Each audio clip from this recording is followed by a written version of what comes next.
Welcome, Darklings, to a world where happily ever after is just a myth. This is Fairytale Felonies. We create fairy tales stitched from true crime, facts at the core, fiction at the edges, each tale peeling back the velvet to reveal the darker patterns of human nature. This is the tale of Bonnie Parker. Come closer, my friends. I have a story to tell. A story about a young girl who learned that every dream has a price. Once upon a time, not in a faraway kingdom, but in a dusty, sun-bleached place called Cement City, there lived a girl named Bonnie. She was no princess in a tower, but she felt like she was trapped in one. This particular tower was made of hard cement and endless choking dust. It got in her lungs, in her hair, and in the cracks of her heart. At 4 feet, 11 inches, she was a tiny queen. In a land of giants, a small secret doll hidden inside a worn-out waitress uniform. She dreamed of another life, one made of starlight and soft velvet, not the rough-spun reality of a waitress's life. She wanted to be a queen in a glittering movie, a poet whose words mutated into fire, a girl from a sad, glamorous song on the radio. But her life was a drab fairy tale, with a husband who wasn't a prince, but a dull giant, stealing a bit more of her energy day by day. Her future stretched out before her, long, flat, and silent. A road with no turns, no signs, just the hum of absence and the weight of what might never come.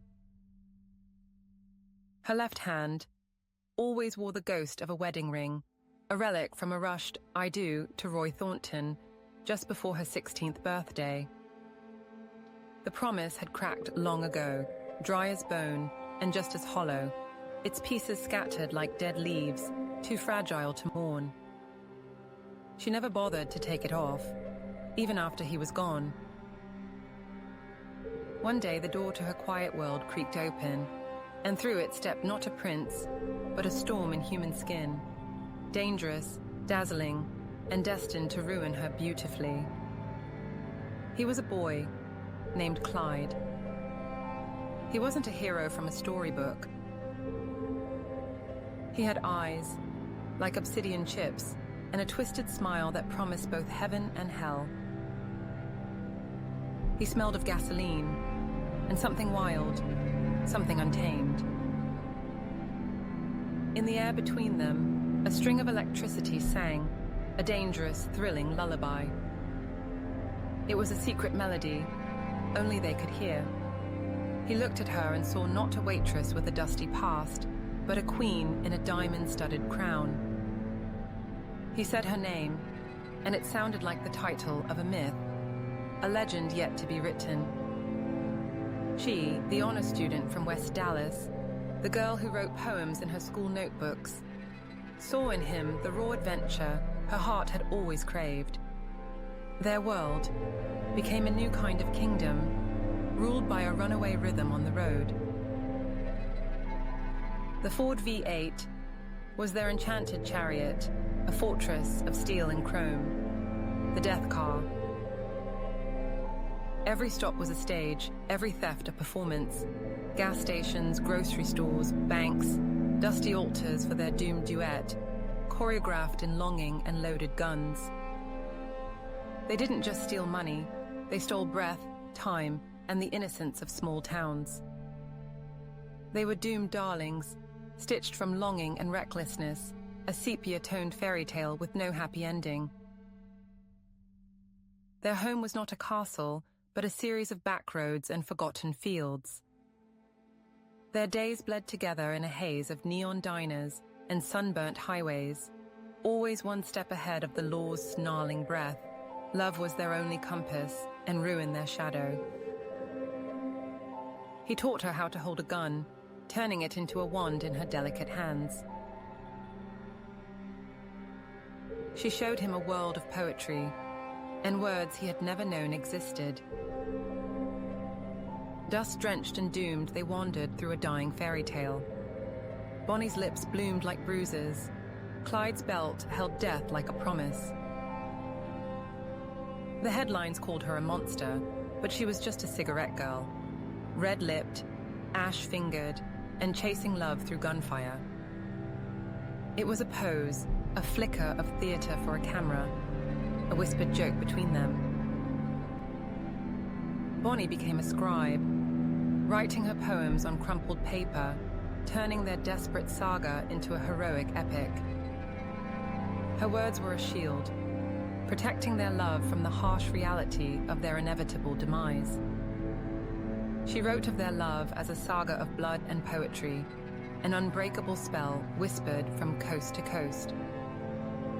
The story of Bonnie and Clyde, she called one, a chilling prophecy penned with a poet's heart.